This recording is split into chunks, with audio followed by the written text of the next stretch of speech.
시간 뜨겁게 주님을 향한 그 소망을 노래했으면 좋겠습니다. 함께 저 높은 곳을 향하여 찬양하시겠습니다.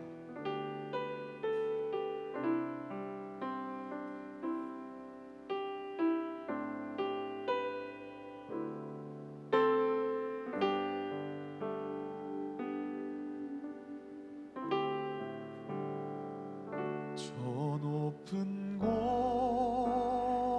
곳을 향하여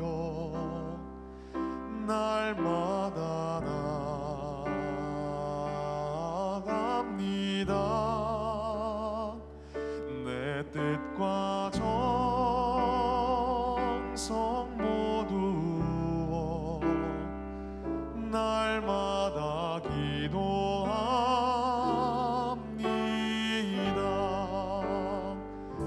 내 주여 내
함께 상한 마음 들이며 주님 앞에 나가리. 나의 의로움이 되신 주 그 이름 예수, 나의 길이 되신 이 이름 예수. 나의 길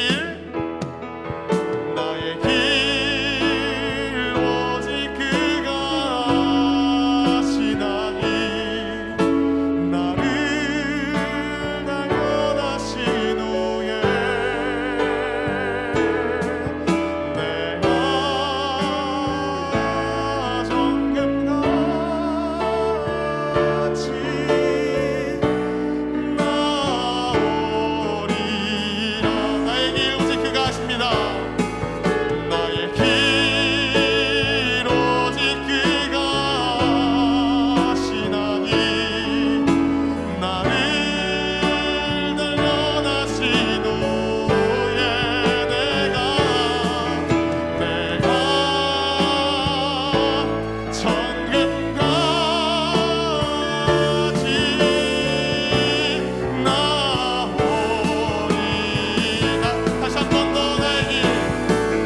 나의 길 오직 그가 하시나니 나를 단련하신 후에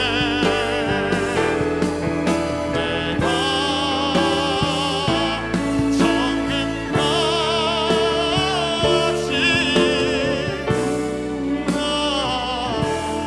나오리라.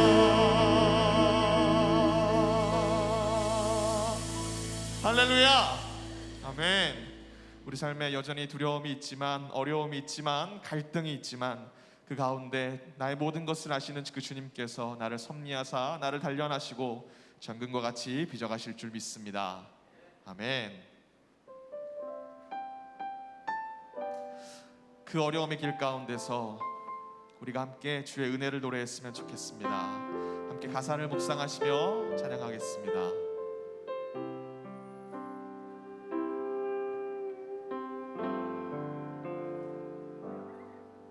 고달픈 삶의 은혜도 무뎌지고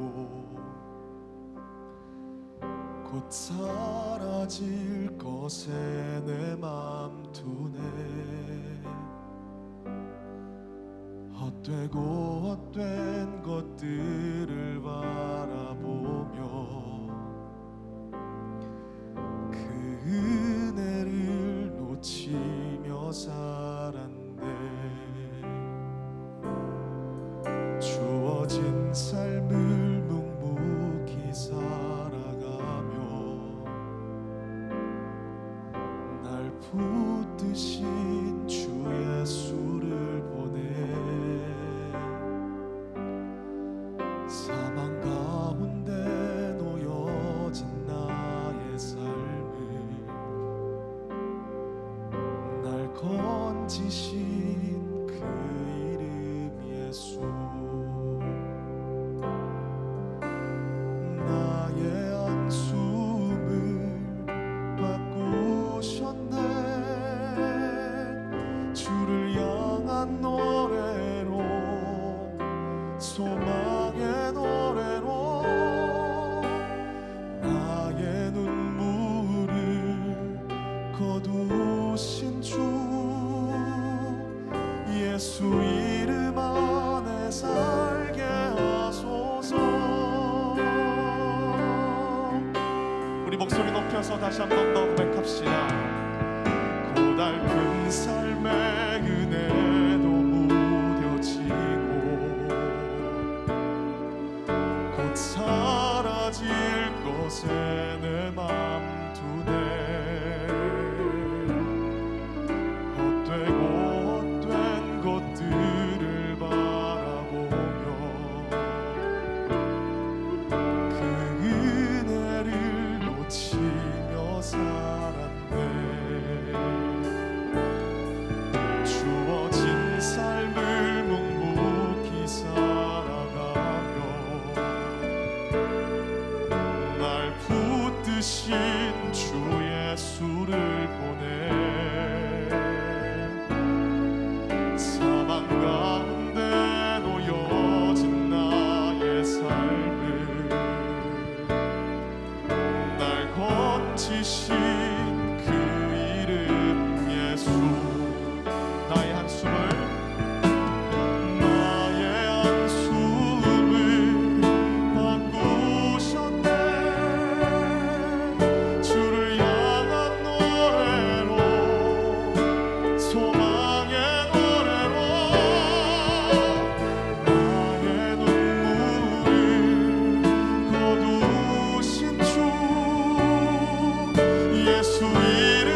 주를 향한 노래로 소망의 노래로 나의 눈물을 거두신 주 예수 이름 안에 살게 하소서.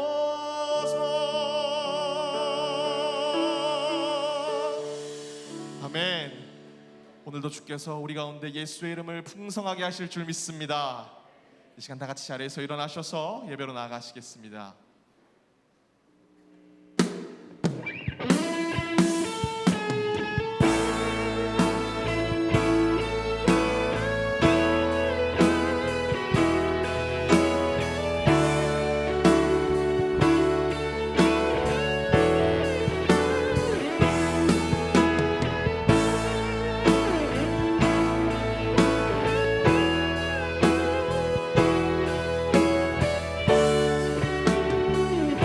전심으로 고백하며 나아가십시다. 하늘의 문을 열어주시옵소서.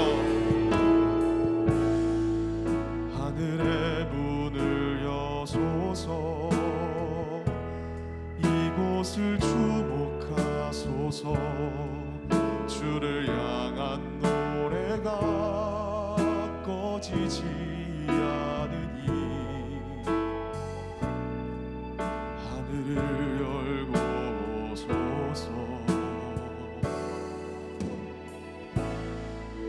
이곳에 임재하소서. 주님을 기다립니다. 기도의 향기가 하늘에 닿으니 주여 임재하여 주소서. 이곳에 오셔서 이곳에 앉으소서. 이곳에서 드리는 예배를 받으소서. 주님의 이름이 주님의 이름만이 오직 주의 이름만 이곳에 있습니다. 이곳에 오셔서 이곳에 앉으소서. 이곳에서 드리는 예배를 받으소서. 주님의 이름이 주님의 이름만이 오직 주의 이름만. 우리 시간 목소리 높여 주님을 찬양합니다. 이곳에 오셔서 이곳에 앉으소서. 이곳에서 드리는 예배를 받으소서. 주님의 이름이 주님의 이름만이 오직 주의 이름만. 우리 마지막 찬양하실 때에 손 높이 들고 주님을 찬양합시다. 이곳에 오셔서 이곳에 앉으소서. 이곳에서 드리는 예배를 받으소서. 주님의 이름이 주님의 이름만이 오직 주의 이름만 이곳에 있습니다.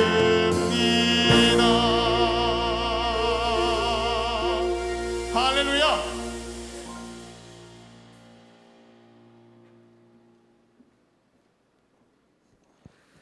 할렐루야. 하늘에서 여호와를 찬양하며 높은 데서 그를 찬양할지어다.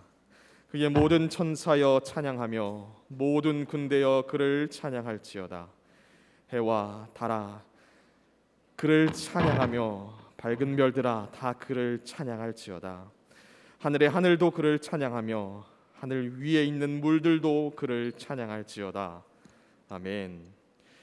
당신의 유일하신 아들을 보내셔서 우리들을 구원하신 하나님 아버지, 예수를 믿어지게 하심으로 죄사함을 받게 하시고 하나님의 백성이 되게 하셨을 뿐만 아니라 저희를 제자로 삼아 의로운 길을 걷게 하시니 감사를 드립니다.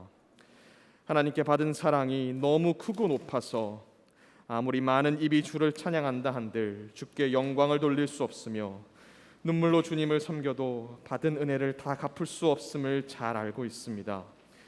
이 시간 감사로 주를 예배하오니 우리의 마음을 받아 주시옵소서. 허물을 자복할 때 용서하여 주시고 주께 간구할 때 저희를 불쌍히 여겨 주시옵소서. 이 시간 우리의 찬송과 예물 드림이 연락되기를 간구하오며 예수 그리스도의 이름으로 기원드립니다. 아멘.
여호와께서 시온의 포로를 돌려보내실 때에 우리가 꿈꾸는 것 같았도다.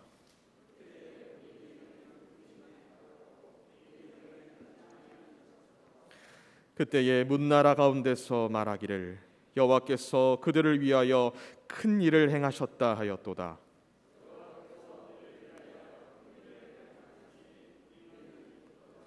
여호와여, 우리의 포로를 남방 시내들 같이 돌려보내소서.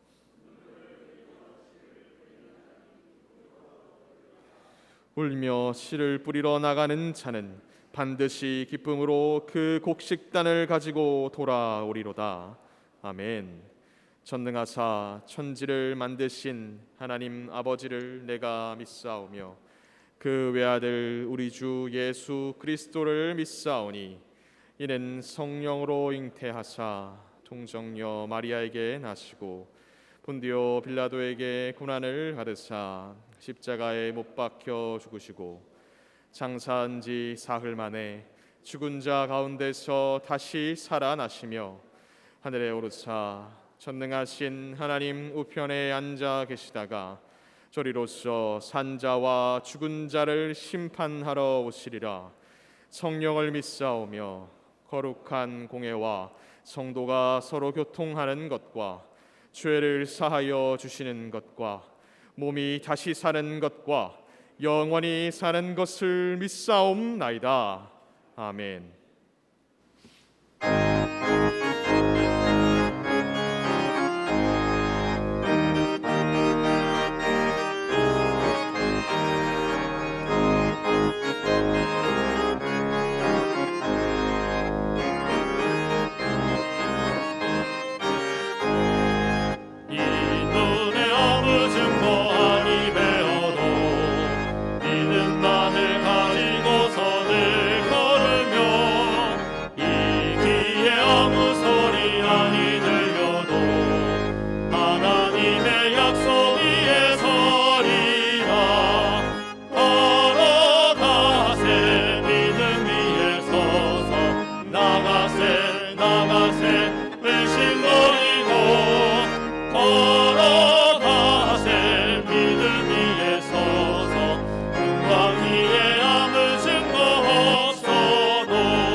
사랑이 많으신 하나님 아버지, 9월의 넷째 주 주일을 허락하시어 주님의 전으로 불러주셔서 이 시간 신령과 진정으로 예배드리기를 원합니다. 십자가의 사랑으로 우리의 삶을 지키시고 인도하시니 감사드립니다. 저희에게 베풀어 주시는 사랑에도 하나님 뜻대로 살지 못했고 세상 욕심에 따라 살아왔던 것을 회개하오니 저희를 용서하여 주옵소서. 우리 영광교회를 사랑하시는 주님, 지금까지 지켜주시고 역사하심에 감사드립니다. 우리 교회가 구원의 방주가 되어 유치부에서 장년부까지 부흥되게 하시고 이루받으며 사랑과 능력이 넘치는 교회가 되게 하옵소서. 또한 우리 자녀들의 앞날이 형통하게 하옵시고 보다 선하고 안정적인 환경을 물려받을 수 있게 하옵소서. 이 시간 믿음의 지경을 넓히라라는 제목으로 말씀을 전하실 선교사님께도 성령의 능력과 권능을 더하여 주시고 영육을 강건케 하옵소서. 말씀을 듣는 이 시간 우리를 향하신 주님의 뜻을 깨닫고 그 뜻을 이루며 살게 하옵소서. 담임 목사님의 선교지와 미국 방문 일정에도 동행하시고 귀국하는 날까지 안정케 하옵소서. 사랑의 하나님, 이 나라와 민족을 긍휼히 여겨 주옵소서. 세우신 대통령과 이정자들에게 지혜와 명철을 주시어 하나님을 경외하며 낮은 자세와 겸손한 마음으로 나라를 이끌어가게 하옵소서. 세계 각국으로 파송된 선교사님들에게 힘과 능력을 주시옵소서. 또한 건강과 안전을 지켜주시고 복음의 열매가 풍성히 맺어지게 하옵소서. 이 시간 참석하지 못한 환우들과 성도들을 치료하시고 함께 하시어 동일한 은혜를 받게 하옵소서. 성도들의 가정과 직장과 사업장을 큰 복으로 채워 주옵소서. 글로리아 찬양대의 찬양을 흠명하여 주옵시고 모든 대원과 듣는 저희들의 마음을 은혜로 채워 주옵소서. 주님의 몸된 제단에서 봉사하는 성도들과 부교역장님들에게도 복의 복을 다하여 주옵소서. 감사드리며 사랑이 많으신 예수님 이름으로 기도드립니다. 아멘.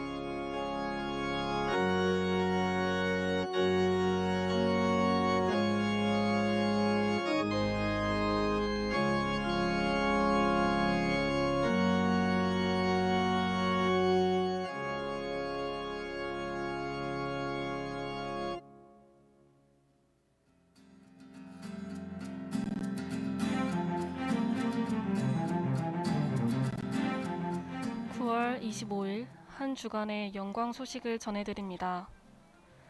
10월은 부흥의 달입니다. 10월 1일 토요일 첫날 축복 새벽 예배는 문화복지사역위원회 주관으로 드립니다. 2일 주일에는 사랑방 출범식과 재직회가 있습니다. 9일 주일에는 뉴 미라클 발대식이 있습니다. 10월 7일 금요일부터 9일 주일까지 청년부 비전 트립이 있습니다. 14일 금요일부터 16일 주일까지 비전 컨퍼런스가 있습니다. 16일 주일부터 17일 월요일까지 교역자 수련회가 있습니다. 22일 토요일부터 23일 주일까지 사랑의 나눔 행사가 있습니다. 23일 주일에는 사역위원회 회의가 있습니다. 30일 주일에는 성경 퀴즈 대회가 있습니다. 예배 안내입니다. 모든 예배는 교회에서 드리실 수 있습니다. 유튜브로 예배 드리시는 성도님은 꼭 아멘을 남겨주시길 바랍니다. 주일 예배위원은 주일 오전 8시 20분에 본당에서 진행하는 기도회에 참석하시길 바랍니다. 본당 LED 스크린 설치를 위한 인테리어 공사가 내일부터 시작됩니다. 하나님의 인도하심으로 공사가 잘 마무리될 수 있도록 기도해 주시길 바랍니다. 공사로 인해서 이번 주 수요 예배는 비전홀에서 드립니다. 10월 1일 토요일 첫날 축복 새벽 예배는 문화복지사역위원회 주관으로 드립니다. 다음 주일 3부 예배 후에 재직회가 있습니다. 재직자분들은 모두 참여하여 주시길 바랍니다. 비전 컨퍼런스가 10월 14일 금요일부터 16일 주일까지 있습니다. 전교인 성경 퀴즈가 10월 30일 주일에 있습니다. 대상은 장년부, 학생부, 청년부이며 범위는 누가복음입니다. 기출 문제를 사무실에서 받아가시길 바랍니다. 사랑방 모임이 시작되었습니다. 사랑방 모임을 하시면서 성경 퀴즈도 함께 준비하시고 모든 사랑방원이 참여할 수 있도록 서로 응원해 주시길 바랍니다. 여러 가지로 헌신해 주시는 여러분 감사합니다. 기타 광고는 주보를 참고해 주세요.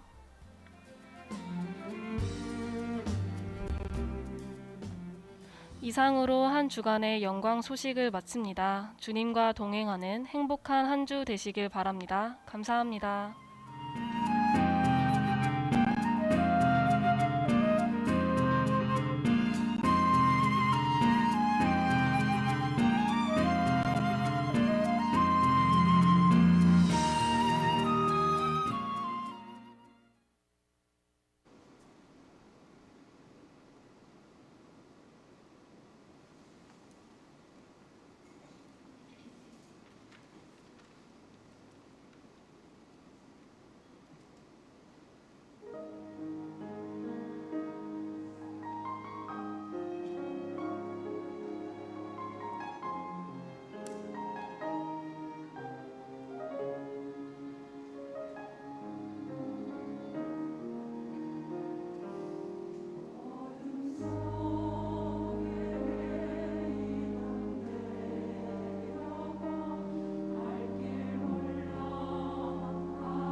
찬양대의 귀한 찬양 감사드립니다. 하나님께서도 기뻐 받으셨을 줄 믿습니다. 오늘 저희가 받으실 하나님의 말씀은 사무엘상 17장 31절에서부터 37절까지의 말씀입니다. 어떤 사람이 다윗이 한 말을 듣고 그것을 사울에게 전하였으므로 사울이 다윗을 부른지라. 다윗이 사울에게 말하되 그로 말미암아 사람이 낙담하지 말 것이라. 주의 종이 가서 저 블레셋 사람과 싸우리이다 하니 사울이 다윗에게 이르되 내가 가서 저 블레셋 사람과 싸울 수 없으리니 너는 소년이요 그는 어려서부터 용사임이라.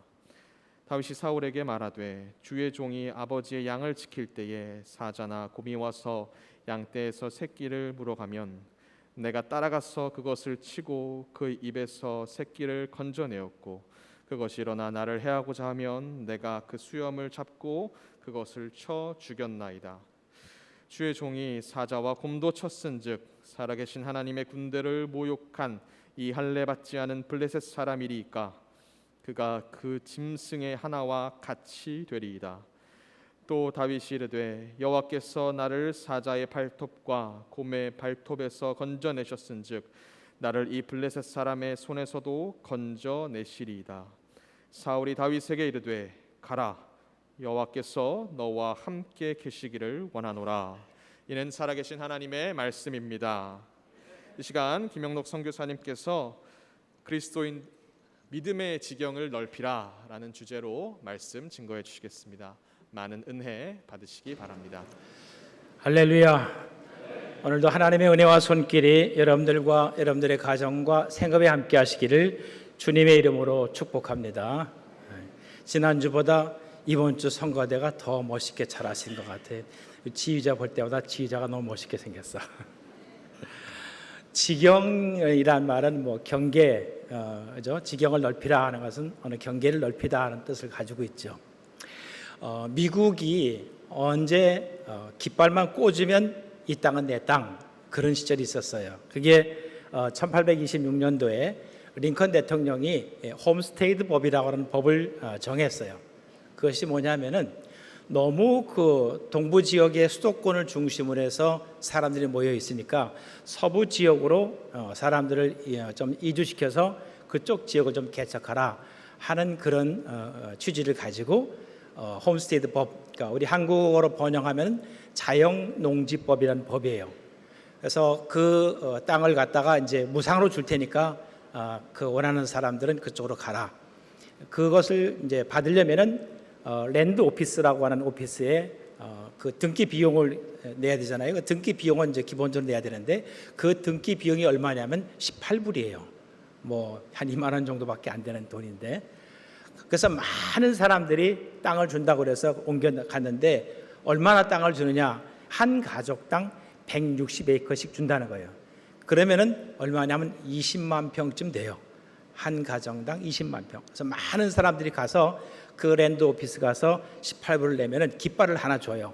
그래서 그 사람의 표시죠. 깃발을 주고 그 다음에 이제 그 지역에 20만 평씩 땅을 쪼개갖고 다 사방에다가 이제 깃발을 꼽아놔요.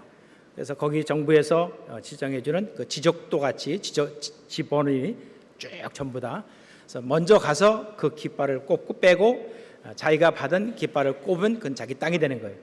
이 사람들이 이제 어느 날 다 모여가지고서 줄을 쫙 서가지고 거기에 뭐 말을 타고 가는 사람, 마차 타고 가는 사람들, 뭐 여러 걸어가는 사람들, 뭐 좋은 땅을 차지하기 위해서는 아무래도 또 이제 그때 당시에 이제 말이 제일 빠르니까 말을 타고서 이제 그 땅을 차지하기 위해서 사람들이 서서 딱 총을 쏘려고 준비를 딱 하고 있는데 보면 어디 가나 꼭 그런 사람이 있어요. 요이하면 먼저 튀어나가는 사람이 있어요. 그러면 그 사람들을 저격하는 저격수가 있어요. 똑같이 출발해야 되는데 출발 선상에서 먼저 튀어나가는 사람, 막 가는 사람, 그 사람은 반드시 그 저격수에 의해서 죽게 돼 있어요. 그래갖고 한 사람 튀어나가다 죽고 동시에 출발하는데 아무래도 이제 이 강이 흐르는 강가라든가 평원이라든가 이런 데는 좀 지역이 좋잖아요. 그걸 차지하기 위해서 막 사람들끼리 막 이제 막 싸우기도 하고, 그래서 결국 그 자기가 원하는 곳에 가서 깃발을 찾으면 그 깃발을 꽂고 자기 걸 딱 꼽으면 자기 땅이 돼요. 그러면 20만 평을 무상으로 주는 거예요. 한국도 이 수도권에 너무 많이 집중이 됐는데 어떻게 좀 이렇게 좀 분산하는 정책이 좀 있으면 좋겠다는 생각이 드는데, 오늘은 이 지경이 넓어지는, 지경이라는 것이 단순히 어떤 땅의 의미뿐만 아니라 우리의 어떤 마음, 우리 마음의 지경을 넓히고 우리의 생각의 지경을 넓히고 또 한 걸음 더 나가서 우리들의 믿음의 지경을 넓히자. 그래서 오늘 말씀은 믿음의 지경을 넓히자. 믿음의 지경을 넓히려면은 첫 번째는 믿음의 시각을 가지라는 거예요. 시각이 뭐예요? 관점이죠, 그렇죠? 사람에 따라서 어떤 보거나 생각하는 그런 어떤 사람들의 관점이 다 있어요. 그 관점에 믿음의 관점을 가지라는 거죠. 그러려면은 자신의 관점을 넘어야 돼요.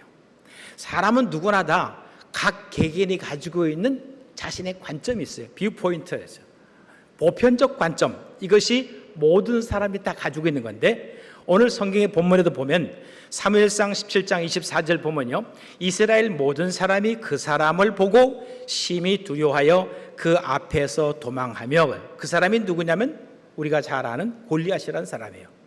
과거의 전쟁은 장수와 장수의 싸움이에요. 그래서 장수끼리 이쪽 군대와 저쪽 군대를 대표해서 장수가 나와서 거기서 혈전을 벌여요.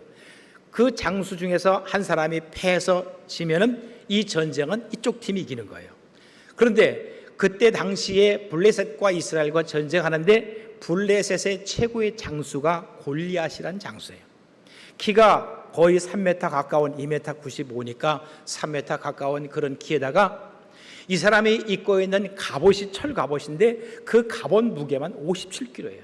57kg는 들기도 힘든데 그 갑옷을 입고 전쟁터에 나가 싸우려면은 동작이라든가 뭐 행동이라든가 뛰는 이런 모든 것이 뭐 둔할 수 있잖아요. 그런데 이 사람은 그런 옷을 입어줘야 될 정도로 고구의 사람이에요.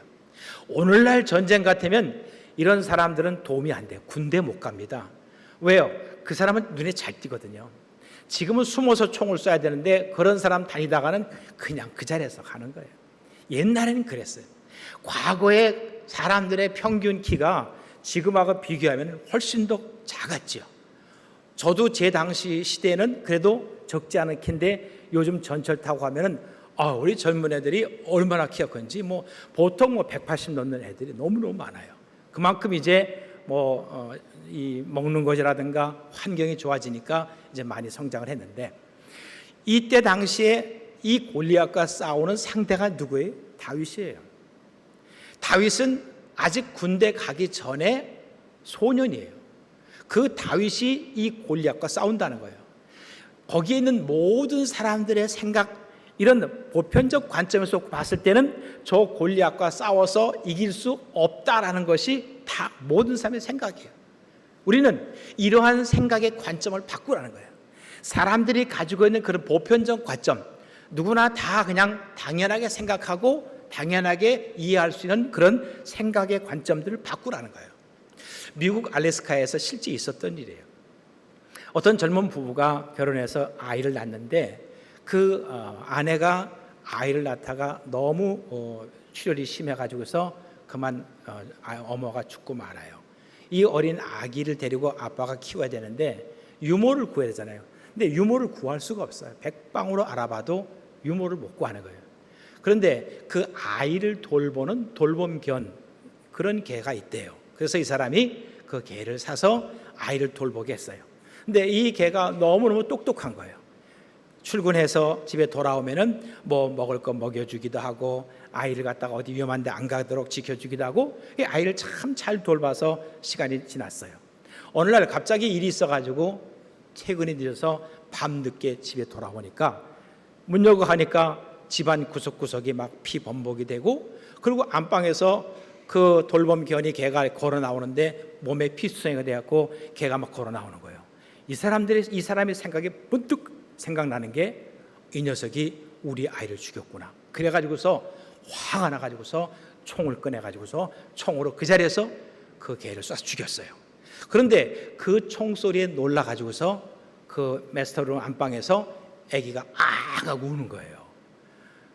가서 보니까 아기는 아주 멀쩡한 거예요. 왜 이렇게 피 자국이 있는가 구석구석 다니고 앞마당 뒷마당에 가보니까 뒷마당에 늑대 한 마리가 거기서 피투성이가 죽어 있는 거예요. 이 개는 그 늑대와 싸우느라고 온몸에 피투성이가 됐는데 이 사람의 생각은 그 돌봄견이 자기 아이를 죽였다고 생각하는 거예요. 이게 관점의 차이예요. 우리가 갖고 있는 생각의 틀, 그렇죠? 생각의 틀이 어떤 생각, 어떤 틀을 가지고 똑같은 상황 속에서 어떤 틀을 가지고 상황을 해석하느냐에 따라서 사람들의 사고와 행동이 달라진다는 법칙이 프레임 법칙이에요. 모든 사람이 똑같은 걸 봤을 때 그것을 보고 생각하는 생각의 관점은 다 달라요. 사람마다 자신이 가지고 있는 자신의 관점, 그렇기 때문에 우리가 이 세상에 살면서 눈으로 보이는 것이 다가 아니라는 거예요. 내가 눈으로 저 사람을 분명히 봤는데 그 사람은 그 자리에 없었다는 거예요. 그런 일들이 얼마든지 있을 수 있어요. 만일 법정이나 어떤 사건이 있을 경우 그 사람이 이 자리에 내가 있는 걸 똑같이 내가 그 사람 분명히 봤다. 근데 그 사건 현장에 본인은 안 갔다는 거예요. 이것이 만일 법정이나 그 재판부에 나는 분명히 봤는데 본인은 거기 안 갔다라고 하면 누구 말을 듣겠어요? 증인이 뭐예요? 그 본 사람의 말을 들을 거예요. 사람이라는 것은 내가 눈으로 분명히 봤는데 잘못 볼 수 있어요. 그것이 우리 사람의 눈이에요. 그러니까 내가 보는 것을 다 믿을 수 없다는 거죠. 또 우리가 아는 것, 사람이 알고 있는 그 지식, 그 지식이 얼마나 대단해요. 물론 오늘 이 시대에 정말 지식의 홍수 속에 살고 있어요. 사람이 알고 있는 것이 내가 아는 것이 다는 아니에요. 나보다 더 많이 아는 사람이 훨씬 더 많이 있고 내가 아는 것이 전부다라고 생각할 수 없는 게 오늘날 시대예요. 우리 머리로 믿는 것이 아니죠. 또 우리가 들은 것, 어떤 말을 들었어요. 그 듣는 것이 또 다가 아닐 수 있어요. 사람들은 내가 그 말을 듣고 오해하고 그 말을 듣고 상대방에 대해서 어떤 판단을 내리고 그렇잖아요. 말이라고 하는 것은 시간이 지나면 지날수록 마치 눈이 부풀리듯 부풀어지는 거예요. 좋은 말보다 나쁜 말이 더 많이 소문이 잘 나요. 좋은 말은 이상하게 소문도 안 나요.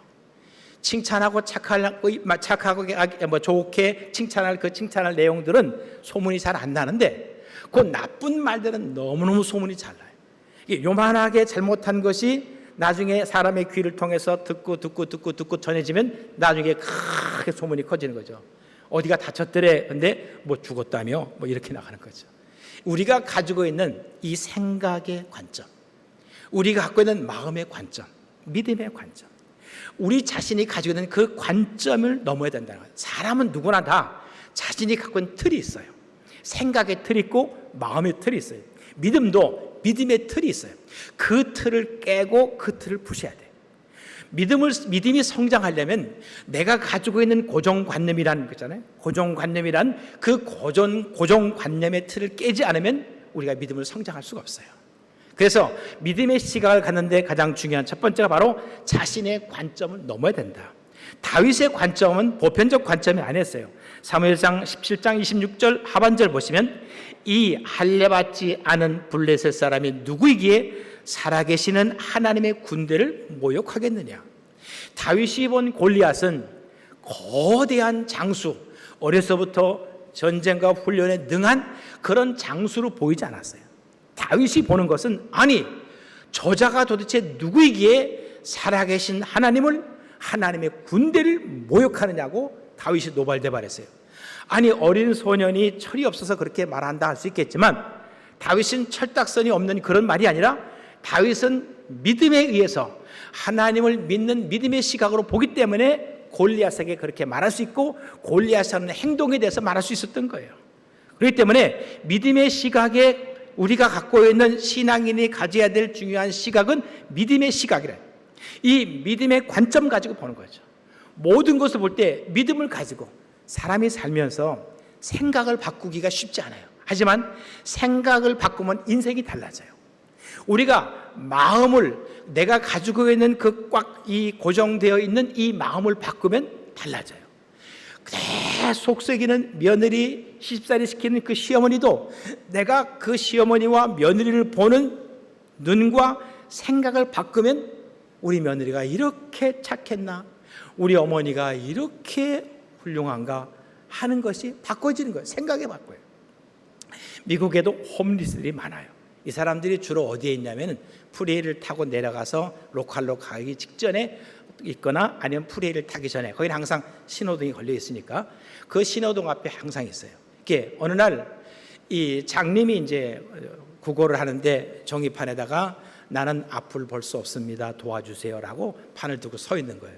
그런데 별로 그렇게 사람들이 이렇게 도와주는 사람이 없어요. 그래서 지나가다가 어떤 사람이 그 문구를 바꿔줬어요. 뭐라고 바꿨냐면 참 아름다운 날입니다.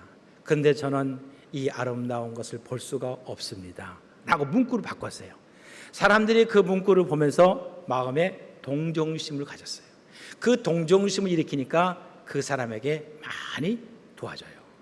그 말은 뭐냐면 우리가 믿음을 가지려고 한다면 여러분 모두가 다 좋은 믿음을 갖고 있고 우리의 신앙생활이 잘하고 되어지고 있지만 믿음이라는 것은 더 성장해야 되고 더 발전해야 되고 더 커져야 돼요.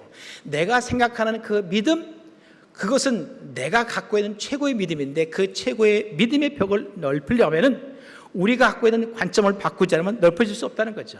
이렇게 생각을 바꾸고 마음을 바꾸는 거죠. 다윗의 관점, 골리앗을 보는 다윗의 관점에 대해서 한 번 더 말씀드리면 사무엘상 17장 36절 말씀에 주의 종이 사자와 곰도 쳤은즉 살아계시는 하나님의 군대를 모욕한 이 할례받지 않은 블레셋 사람이니까 그가 그 짐승의 하나와 같이 되리다. 다윗이 골리앗을 볼 때 그것은 하나의 짐승으로 어떤 전략이라든가 어떤 지각이라든가 이런 것이 없는 그냥 짐승이라는 거야. 하지만 이 짐승들도 보통이 아니에요. 사자와 곰을 다윗이 쳤다고 그러는데 여러분 사자가 백수의 왕이에요. 그 아프리카라든가 그 사자들이 사는 그 지역에서 이 사자의 포효, 어르렁거리는 그 사자나 호랑이의 포효 때문에 다른 그 짐승들이 그 소리만 들으면 그냥 오금이 저려가지고 벌벌 떤대요. 그 그르렁 소리가. 그런데 이 사자나 호랑이의 그 앞발로 치잖아요. 항상 보면요. 그 발이 내리치는 그 파워가 80km 정도의 파워예요. 파. 그러니 사람이 만일 사자 앞에 가서 그거 한 대 맞으면 정신을 잃는 거예요. 웬만한 다른 짐승도. 또 곰도 쳤으니 우리가 보통 사람이 좀 약간 둔하다 그러면 뭐라고 그래요? 아유 저런 곰탱이 같으니라고. 곰이 미련한 동물이 아니에요. 곰이 아주 영리합니다. 그리고 곰이 느려요? 곰이 얼마나 빠른지 몰라요. 우리 사람의 속도는 곰을 잡을 수도 없고 도망가도 곰에게 반드시 잡혀요. 빨라요 곰이. 그리고 곰이 발톱과 앞발이 있고 곰이 이빨이 있어가지고서 무섭습니다. 미국에 해마다 이제 그 곰을 캐나다나 미국이나 이 곰을 사냥할 수 있는 철이 있어요. 곰 사냥하는 사람들이 곰을 사냥할 때 바람 부는 반대 방향으로 있어야 돼요. 사람의 그 냄새를 곰이 맡는다는 거예요. 그만큼 곰이 냄새를 잘 맡아요. 다윗은 사자와 곰도 쳤을 뿐만 아니라 그 아버지의 양을 잡아서 입에다 물고 있을 때 다윗이 가서 그 사자와 곰의 수염을 잡고 거기서 양을 빼앗았다고 그랬어요. 이거 보통이 아닙니다. 다윗이요. 그러니까 다윗에게 있어서는 한 번도 전쟁터에 나가서 싸운 적이 없지만 야생에 있는 사자와 곰과 같은 짐승들과는 내가 싸워서 얼마든지 이길 수 있다. 그러면 다윗이 골리앗을 봤을 때 전쟁에 능한 장수로 본 것이 아니라 그저 짐승의 하나로 보고 그 짐승도 내가 잡았으니까 얼마든지 저 짐승도 잡을 수 있겠다는 거죠. 이것이 다윗이 보는 관점이에요. 전쟁터에서 사람들이 보는 관점은 나보다 훨씬 더 크고 나보다 더 힘있고 그렇기 때문에 나는 그와 싸워서 이길 수 없다라고 하는 그런 관념을 가지고 있는 거죠. 내가 안 된다라고 생각하면 안 되는 거예요. 사람들은 못한다고 하면 못하는 거예요. 무엇인지 그래요. 처음에 미국에 가서 운전면허 시험 볼 때 제 아내가 저 맨 처음에 시험을 봤는데 운전면허 이제 실기 시험 보고 필기 시험을 보잖아요. 필기 시험 보는데 이제 저는 해서 이제 합격을 했고, 제가 그 운전을 가르치려니까 야, 이거 부부간에는 운전 가르칠 게 아니겠더라고요. 이렇게 하는데 저보다 더 말을 많이 하니까 이게 교육이 안 되는 거예요. 그래서 운전면허 전문으로 가르치시는 분한테 맡겼어요. 그래가지고 했는데, 이 운전 연습을 하다가 큰 트럭이 이제 로컬에서 가다 큰 트럭이 지나가니까 놀래가지고서 무서워서 핸들을 틀어서 나머지 잔디밭으로 콕 들어간 거예요. 그게 트라우마가 있어가지고 운전을 안 해요. 지금도 안 해요. 제가 평생 지금까지 제 아내를 모시고 다녀요. 기사, 김기사. 그때 그 트라우마 때문에 나는 운전 안 돼, 못 해. 그 생각이 딱 잡혀서 핸들을 잡으면 벌써 이게 손이 떨리고 마음이 떨린대요. 그러니까 큰 차만 이렇게 옆에 지나가면 무섭대요. 그게 마음의 생각이에요. 그 틀의 고정관념을 못 깨는 거죠. 그러니까 믿음이란 믿음과 우리의 삶 속에 있어서 그 틀을 깨지 못하면 항상 그렇게 가는 거예요. 그러니까 제 아내는 뭐 다른 것도 잘해요. 뭐 제 아내를 이렇게 폄하하는 게 아니라 다 잘하는데 운전하는 것만은 못하는 거예요. 왜? 그 틀을 못 깨니까. 다시 해봐야 되겠다 해도 안 되는 거죠. 우리는 믿음의 관점으로 보는 거예요. 하나님을 믿는 믿음의 관점으로 본다면 우리가 살아가는 모든 삶 속에는 나 혼자가 아니에요. 거긴 누가 있어요? 하나님이 계시는 거죠. 우리 스스로 뭔가 할 때는, 처음에 일을 시작할 때는 어떤 일인 간에 거기에 대해서 마음의 두려움이 다 누구나 있어요. 막상 부딪혀서 해보면 할 수 있는 거예요. 그런데 중요한 것은 어떤 일이든 간에, 내가 능숙한 일이든 능숙하지 않는 일이든 간에 우리 믿음의 관점으로 보고 나가는 그 모든 길들 속에 거기에 하나님이 함께 하신다는 거죠. 더 중요한 것은 내 믿음의 관점보다 하나님의 관점으로 보는 거예요. 내 믿음의 관점으로 본다는 것은 내가 가지고 있는 내 믿음의 분량과 내 믿음의 역량 가지고 보는 거예요. 하나님의 관점 가지고 보라는 거예요. 다윗의 눈높이가 어디 있냐는 거죠. 우리의 믿음의 눈높이가 어디에 있냐는 거죠. 우리의 믿음의 눈높이를 하나님의 눈높이로 높이자는 거죠. 우리의 믿음의 눈높이를 예수 그리스도를 믿는 예수님의 눈높이로 높이자는 거예요. 사무엘상 17장 45절 말씀, 다윗은 너는 칼과 다윗이 말하기를 너는 칼과 창과 단창으로 내게 나아오거니와 나는 만군의 여호와의 이름 곧 내가 모욕하는 이스라엘 군대의 하나님의 이름으로 내게 나아가노라. 누구 이름으로? 하나님의 이름으로. 다윗이 나아가는 것은, 그 전쟁터에 나가서 골리앗과 싸우는 것은 그가 아무리 크든지 힘이 있든지 이건 다윗에 관심이 없어요. 나는 지금 하나님의 이름으로 나가기 때문에 그 싸움은 누구의 싸움이에요? 다윗이 나가 싸우지만 그 싸움에는 하나님의 싸움이에요. 그 싸움에서 지는 것은 하나님이 지는 거죠. 하나님의 자존심 문제예요. 하나님의 관점으로 나가는 사람들은 하나님의 이름으로 나가는 거죠. 하나님의 이름으로 나가기 때문에 다윗의 싸움에서 질 수가 없는 거죠. 사람의 이름으로, 사람의 관점으로 나가면은 질 수 있어요. 예수님께서 요한복음 16장 24절 말씀에 지금까지는 너희가 내 이름으로 아무것도 구하지 아니했으나 구하라 그리하면 받으리니 너희 기쁨이 충만하리라. 누구 이름으로? 내 이름으로. 예수 그리스도 이름으로. 오늘날 이 시대는 예수님께서 말씀해 너희가 내 이름으로. 우리는 예수 그리스도 이름으로 기도하고 예수 그리스도의 이름으로 나가는 거예요. 우리가 기도를 예수 그리스도 이름으로 하잖아요.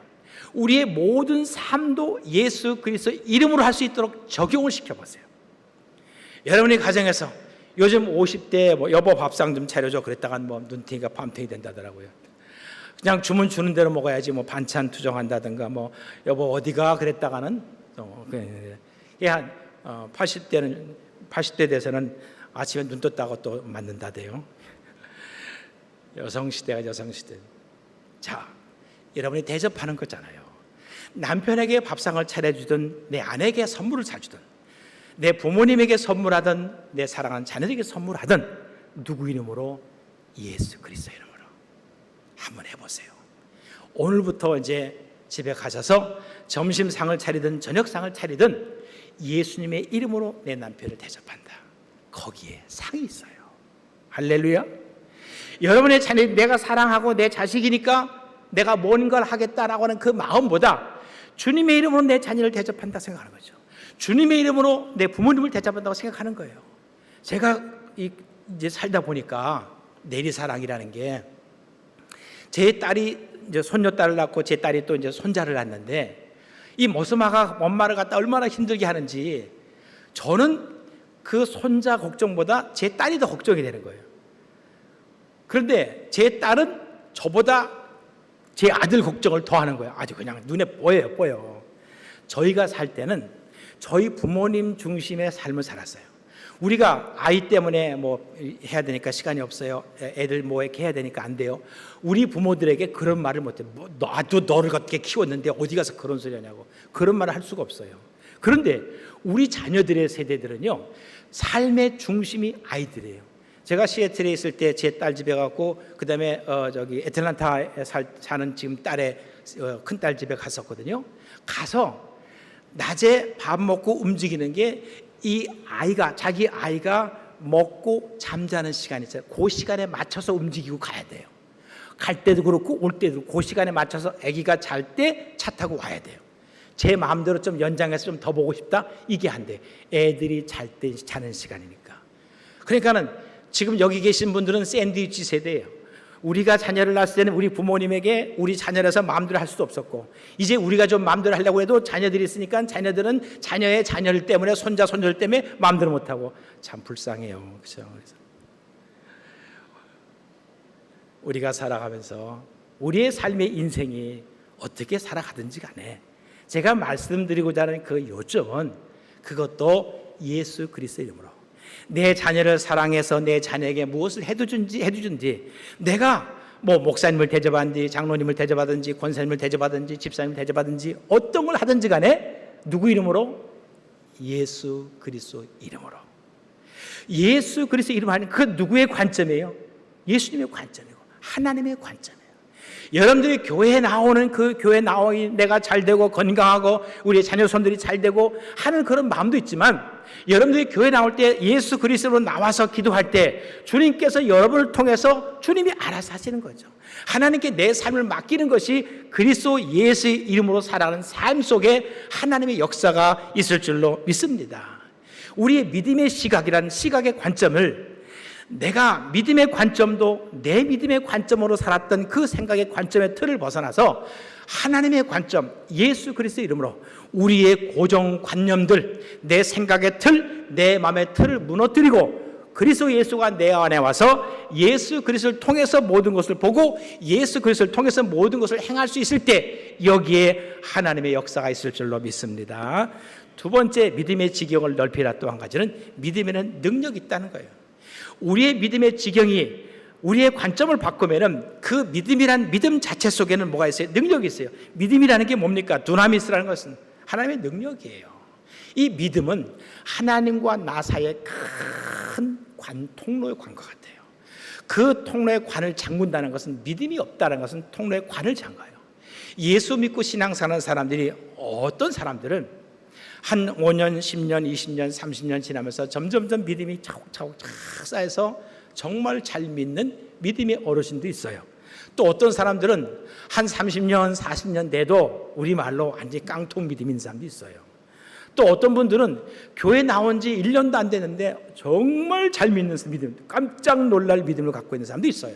그러니까 믿음이라는 것은 어느 한순간에 믿음이 확 성장할 수 있고, 오랜 세월이 지나도 믿음이 성장이 안 되는 사람이 있어요.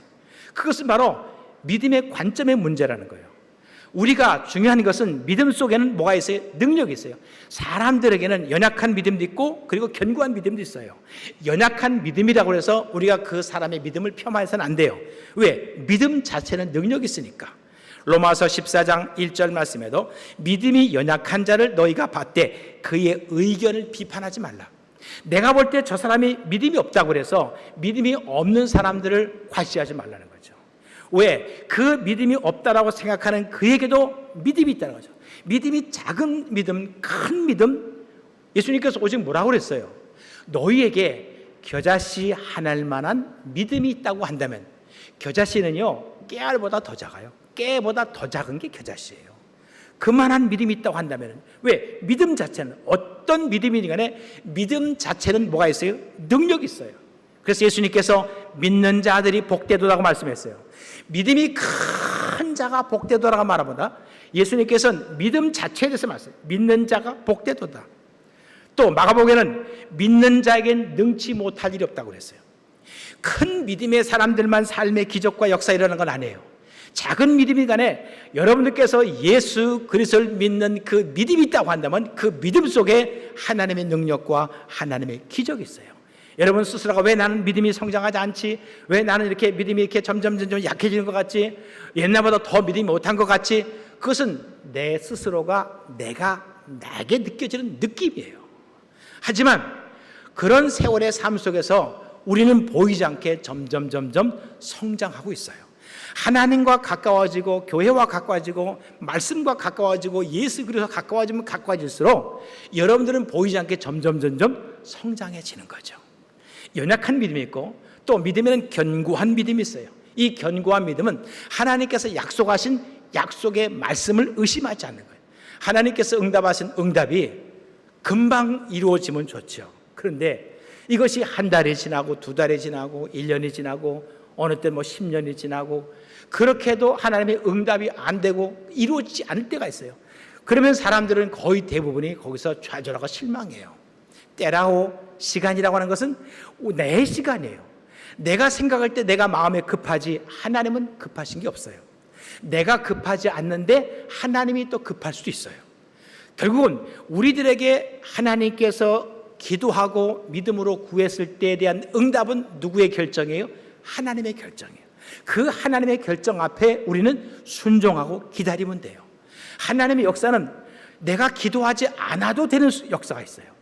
하나님께서 응답하신 응답은 내가 어떤 부분에 생각만 해도 하나님께서 이루어가는 것이 있고 어떤 목적을 가지고 죽어라 하고 기도하고 또 기도해도 그것이 어떤 결과와 열매가 눈에 안 보이는 경우도 있어요. 근데 어느 세월이 지나고 나면은 뒤돌아보니까 그것보다 훨씬 더 나은 것으로서 이루어지는 거예요. 나는 하나님 이렇게 됐으면 참 좋겠습니다. 이렇게 됐으면 얼마나 좋겠어요. 그래서 그걸 위해서 기도했어요. 그런데 세월이 지나서 내가 하나님께서 그 일을 이루셨는지 안 이루셨는지를 생각하면은 이렇게 됐으면 좋겠다 그러는데 이런 것을 이루어낼 수 있는 그런 환경 속에 내가 있다는 거예요. 하나님께서는 우리가 구할 때 공장에서 만들어지는 좋은 물건을 내가 기도했는데 세월이 지나고 시간이 지나니까 나에게 그 물건을 만들 수 있는 그런 공장을 주었다는 거예요. 그것이 하나님의 축복인 줄로 믿습니다.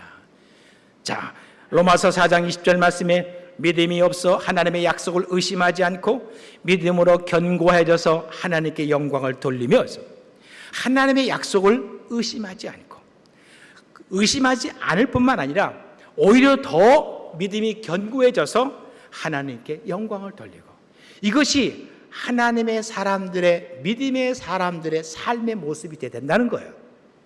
대부분의 보편적인 사람들의 삶은 시간이 지나면 하나님이 응답하지 않는다고 해서 실망하고 점점 힘이 빠져요. 하나님이 살아계시다고 한다면 여러분 힘 빠지지 마십시오. 오히려 우리가 응답이 더 안 되고 더 힘들고 더 어려울수록 뭔가 사람의 때에 따라서는 악착 같은 게 있을 거 아니에요. 하나님 앞에 안 되면 안 될수록 더 하나님께 매달리는 거예요. 힘들면 힘들수록 더 매달리는 거예요. 아이들을 혼낼 때 부모가 저도 딸 넷을 키우면서 혼낼 때 많이 때리진 한 번 때린 적은 없어요. 근데 이제 말로 막 혼내잖아요. 혼내면 왜 그렇게 했어? 이렇게 막 얘기하면은 딸이 막 울어요. 근데 어느 딸은 그렇게 울면서 아빠 이렇게 우는 거예요. 그러면 그냥 무너져요. 그래. 그게 부모의 마음이잖아. 여기 다 자녀를 키워보신 분은 다 잘 알겠지만 우리가 하나님 앞에 어떤 일이 안 된다고 해서 짜증을 내고 불평하지 말고 오히려 하나님 앞에 더 가까이 나가라는 거죠. 여러분 몸이 아픕니까? 일이 잘 안 됩니까? 건강 때문에 힘들어합니까? 우리의 삶 속에 비즈니스가 잘 안 돼서 그 비즈니스 때문에 아니면 어떤 사람과의 인간관계 때문에 힘듭니까? 그런 일들이 살면서 수없이 많이 있죠. 그럴 때마다 힘들어서 좌절하지 말고 하나님 아시잖아요. 하나님 보고 계시잖아요. 하나님 듣고 계시잖아요. 하나님밖에 없습니다. 도와주세요. 그렇게 하나님께 가까이 나가는 거예요. 우리들의 믿음이 여러분이 무너지면 안 돼요. 저는 그런 말을 참 많이 해요. 자생력 신앙을 가져야 된다. 자생력 신앙. 우리들 스스로가 내 자신의 신앙을 지킬 수 있는 신앙의 자생력이 필요해요. 언제까지 계속 말씀을 듣고 또 내가 누구에게 무엇을 받고 그렇게 해서 믿음을 성장한다 하면은 오늘 시대는 유튜브에 뭐 설교 잘하는 훌륭한 목사님들이 얼마나 많이 있어요. 아마 이 설교 듣고 나서 성이 안 차가지고서 집에 가서 유튜브 보시는 분들 분명히 또 계실 거라 생각하긴 하지만, 우리가 하나님과 나와의 관계에 있어서 우리 사람들이 가지고 있는 생각이라는 그 생각이 힘들수록 하나님께, 내 성에 차지 아니할수록 더 하나님을 찾고 하나님을 의지하는 거죠. 이것이 바로 견고한 믿음이에요. 하나님께서 우리의 보는 것은 우리가 얼마나 잘했느냐, 어떤 결과론적인 부분에 있어서 나는 하나님을 위해서 이렇게 했습니다, 이런 열매가 있습니다 라고 하는 것을 보이는 것보다 우리의 개인 자신의 중심이 얼마나 하나님과 가까워지느냐는 거죠. 하나님께서는 얼마나 헌금을 많이 하고 얼마나 많이 헌신하고 이런 부분에 대한 관심이 더 크다라고 생각하지 마십시오. 물론 그런 분들에 대한 그 헌신과 수고에 대한 상급은 분명히 있는 건 사실이에요. 하나님께서 우리를 헤쳐서 살펴보는 것은 겉에 보이는 화려함이나 겉에 보이는 초라함이나 이런 것이 아니라 내 속에 내면에 있는 나의 진정성, 내 자신의 진실된 믿음의 모습을 보는 거예요. 그래서 그 믿음의 중심을 보고 하나님께서 칭찬하는 거예요. 환경이 아무리 변하고 힘들고 어렵다 할지라도 여러분 마음의 중심이 하나님께 대한 믿음, 예수 그리스도를 믿는 그 믿음의 견고함은 더욱 굳세질 수 있기를 주의 이름으로 축복합니다. 이 믿음에는 연약한 믿음, 견고한 믿음, 또 한 걸음 더 나가서 생사고락을 함께하는 믿음이 있어요. 로마서 14장 8절 말씀 보니까 우리가 살아도 주를 위하여 살고 죽어도 주를 위하여 죽나니 그러므로 사나 죽으나 우리가 주의 것이로다. 내가 살아도 주를 위해 살고 내가 죽어도 주를 위해 살고 사나 죽으나. 제가 젊었을 때는 죽는다라는 죽음 이후 뭐 천국 이런 거에 대해서 그렇게 뭐 앞으로 살 날도 많은데 열심히 살아야지, 어떤 죽음에 대한 생각을 그렇게 별로 갖지 않았어요. 죽는다는 게 뭐. 그런데 이제 6학년이 넘어가다 보니까 저도 모르게 나도 그렇게 되겠구나. 왜냐면 저희 할아버지 돌아가시고 저희 아버지 돌아가시고 그다음에 이제 번뜩 드는 게 내 차례네. 우리 열째 어른들이 가시고 가고 한 것이 이제 내 차례가 오는구나. 그러면서 문득 생각하기를, 내가 하나님 앞에 갔을 때 내가 과연 어떤 모습으로 설 것인가 하는 생각이 들더라는 거죠. 내가 살고 내가 죽고 이 모든 삶 속에서 하나님 저와 함께 하옵소서. 내가 무엇을 하든지 하나님을 위해서, 내가 죽어도 주님을 위해서 죽는 그런 삶을 살고 싶습니다. 그런 마음이 6학년 되니까 들더라고요. 아직 젊으신 분들이 그런 생각 든다면 이건 대단한 분이고, 아마 6학년, 7학년 정도 돼가면서 그런 생각이 드는 건 아마 정상적인 것 같아요. 생사고락을 함께하는 믿음.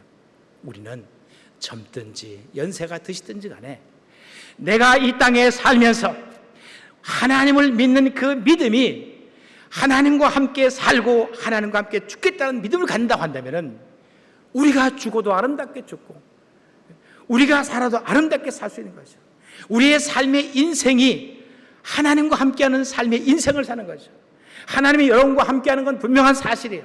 그런데 우리 자신 스스로가 하나님이 나와 함께하는지 안 하는지를 우리가 못 느낄 뿐이에요. 분명히 하나님은 여러분과 함께 하시고 지금 이 자리에도 여러분이 어떤 자리에 있든지 간에 하나님께서 함께 하신 줄로 믿습니다. 알아오기는 여러분 모두가 다 이런 생사고락을 함께하는 믿음, 큰 믿음으로 여러분의 지경이 넓어지기를 축원합니다. 그 다음 마지막 번째, 믿음은 열매가 있다는 거죠. 믿음의 지경을 넓혀서 여러분의 믿음이 있다고 한다면 그 믿음을 통해서 열매를 맺어 하나님이여 복을 주옵소서라고 기도하기보다 내 믿음을 통해서 하나님의 열매가 맺어지게 없어서, 이 믿음이라는 건 하나님과 나와의 결합이에요. 예수 그리스도와 나와 하나가 되는 거죠. 요한복음 15장 5절 말씀에 나는 포도나무여 너희는 가지라 그가 내 안에 내가 그 안에 거하면 사람이 열매를 많이 맺나니. 여러분들이 그래서 예수를 믿는 순간에 나는 예수 그리스도와 접붙임 바가 되는 거예요. 포도나무에 접붙임 바가 되어야죠. 그래서 그 포도나무는 나무에게서 열매를 맺는 게 아니라 가지에서 열매예요.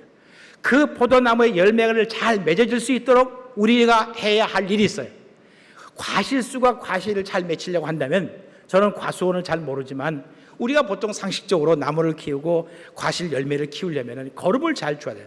토양이 중요하니까 거름을 잘 주고, 그리고 가지치기를 잘 해줘야 열매를 잘 맺어요. 우리의 삶도 마찬가지라고 봐요. 우리가 어떤 것으로 공급을 받느냐? 하나님의 말씀으로 공급을 받잖아요. 여러분의 기도를 통해서 영적으로 공급을 받잖아요. 그래서 이 풍성한 하나님의 말씀과 하나님의 성령의 은혜로 공급받아서 영양분을 공급받는 거예요. 그럼 우리는 튼튼한 나무가 되는 겁니다. 그 다음에 막 뻗어나려고 하는, 세상으로 뻗어나가려고 하는 그런 가지를 자르고 또 자르고 인간의 욕구와 본능은 한도 끝도 없어요. 그 본능들과 그 욕구들을 내 믿음을 가로막는, 내 삶의 인생을 하나님과 멀어지게 만드는 그런 모든 것들을 다 자르면 그 다음엔 몸에 열매가 맺는 거예요. 그 열매가 바로 하나님의 복이에요. 하나님을 믿으면 하나님과 결합이 돼서 그 결합된 나무를 통해서 열매를 맺어요. 또 내가 믿고 기도하면 열매가 있어요. 여러분이 그냥 믿기만 해도, 하나님을, 그리스도 예수를 믿기만 해도 열매가 있는데, 또 그 믿은 사람들이 하나님께 기도할 때 더 많은 열매가 있다는 거예요. 마가복음 11장 24절 말씀에 예수님께서 그러므로 내가 너희에게 말하노니 무엇이든지 기도하고 구하는 것은 받은 줄로 믿으라. 그리하면 너희에게 그대로 되리라. 한번 따라서 하십시오. 기도하고 구하는 것은 받은 줄로 믿으라. 그리하면 너희에게 그대로 되리라. 아멘. 우리가 믿고 기도하면 받은 줄로 믿으라는 거죠. 믿음은 보이지 않아요. 믿음은 보이지 않지만 믿고 나면 보여요. 한번 따라서 하십시오. 한 번 더. 믿음은 보이지 않지만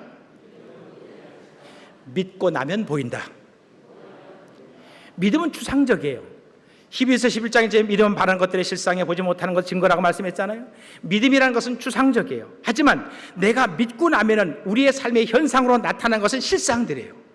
믿음이라는 것은 추상이지만 믿고 나면, 그 믿고 나서 열매를 맺어지는 것은 우리의 삶의 현상으로 나타나요.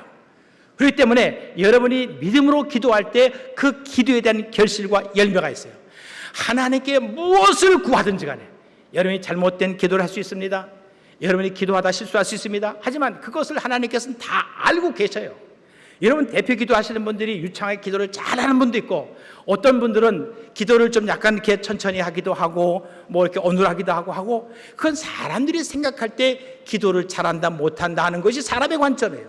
하나님은 기도를 잘한다 못한다는 관점이 그가 믿음으로 기도했느냐 아니면 그냥 입만 나불나불나불 하면서 잘했느냐, 이게 아니죠. 중요한 것은 하나님께서 우리가 믿음을 가지고 믿음으로 기도하는 그 기도에 하나님이 들으시고 열매를 맺으시는 거죠. 여러분의 모든 기도가 믿음에 의한 기도가 되기를 축원합니다. 믿고 기도하면 열매가 있어요. 또 믿고 행하면 열매가 있어요. 믿고 행할 때, 믿고 기도할 뿐만 아니라 내 삶 속에서 믿고 행함으로 나아갈 때 열매가 있어요. 그 열매는 오늘 다윗 같은 경우는 승리의 열매예요.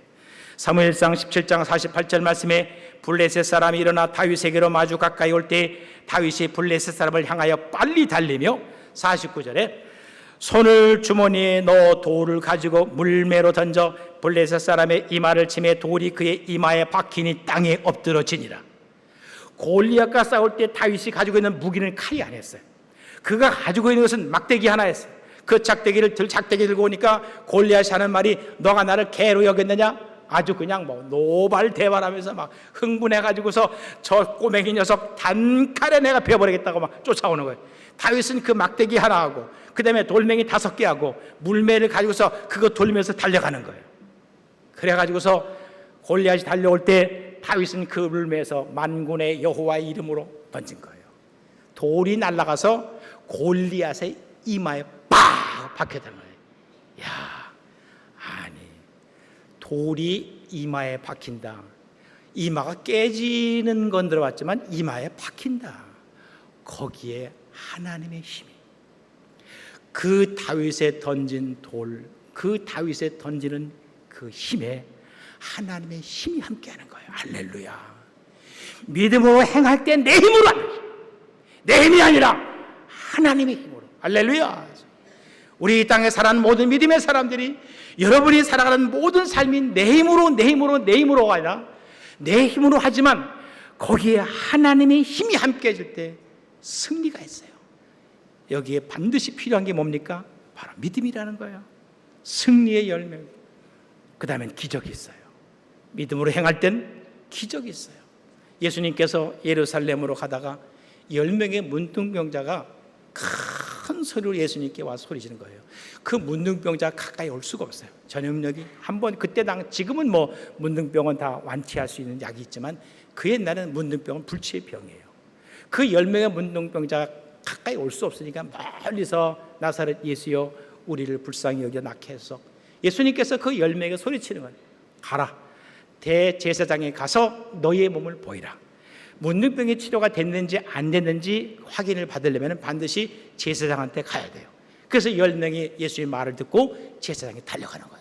그 10명이 달려가는 과정 가운데서 눈썹이 없던 사람 눈썹이 나는 거예요. 얼굴에 흉터가 있던 흉터가 없어지는 겁니다. 뭐 손에 손가락이 없던 사람이 손가락이 나는 거예요. 다리를 절면서 다니는 사람들이 갑자기 다리에 힘이 생기고 근육과 힘이 생겨서 다리에 달려가는 거예요. 이 10명의 문둥병자가 가다가 그런 기적을 본 거예요.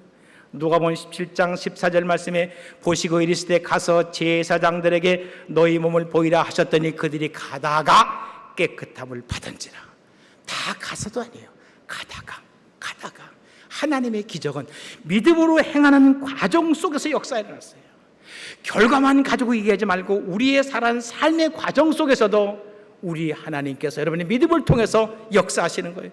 야고보서 2장 22절 말씀에 내가 보거니와 믿음이 그의 행함과 함께 일하고 행함으로 믿음이 온전하게 되었느니라. 아멘. 믿음이 그의 행함과 함께 일하고 행함으로 믿음이 온전하게 됐다. 믿고 행하는 행함 속에 여러분의 완전한 믿음이 오늘 지경을 넓히라, 믿음의 지경을 넓히라는 오늘 말씀 세 가지 말씀을 드려요. 우리가 이 땅에 살면서 모두가 다 예수 그리스도를 믿는 믿음을 갖고 있어요. 하지만 이 믿음의 지경을 넓히는 것은 중요한 문제예요. 믿음의 시각을 가지라는 거죠. 믿음의 눈높이가 내 눈높이가 아니라 하나님의 눈높이. 그것은 예수 그리스도 이름으로 예수 그리스도를 믿는 믿음으로 나가는 거죠. 그리고 이 믿음에는 능력이 있다. 연약할 수 있지만은 그 하나님께서 그 믿음을 통해서 역사하시는 하나님의 역사예요. 그리고 믿음에는 열매가 있어요. 하나님이요 복을 주옵소서. 복을 왜 나는 복을 못 받습니까? 라고 그 복 하기 전에 내가 하나님 앞에 그 믿음의 나무를 잘 가꿔서 하나님께서 맺게 하시는 그 풍성한 믿음의 열매가 있어요. 30배, 60배, 100배예요. 하나님은 기본이 30배, 그 다음에 좀 힘을 쓰셨다면 60배, 하나님께서 오케이 했다면 100배예요. 여러분의 삶 속에 하나님의 복되심이, 하나님의 귀한 열매가 100배가 넘치기를 주의 이름으로 축원합니다. 기도하겠습니다. 하나님 아버지, 오늘 믿음의 지경을 넓히라는 말씀을 듣습니다. 우리 모두가 다 귀한 믿음을 갖고 있지만 지금보다 더 넓고 크고 깊은 믿음으로 나아가 하나님께서 우리를 통해서 맺게 하시는 풍성한 열매가 우리의 삶 속에 맺혀지게 하여 주옵소서. 예수님의 이름으로 기도하옵나이다. 아멘. 다 같이 자리에서 일어나셔서 봉헌 찬양 드리시겠습니다.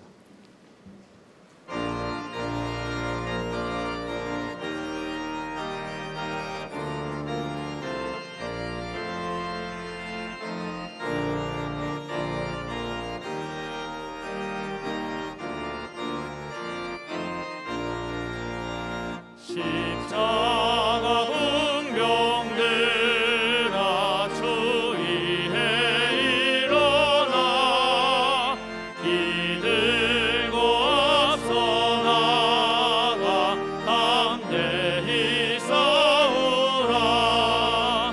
주께서 승천하고 영광을 얻도록 그 군대 거느리사 이기게 하시네.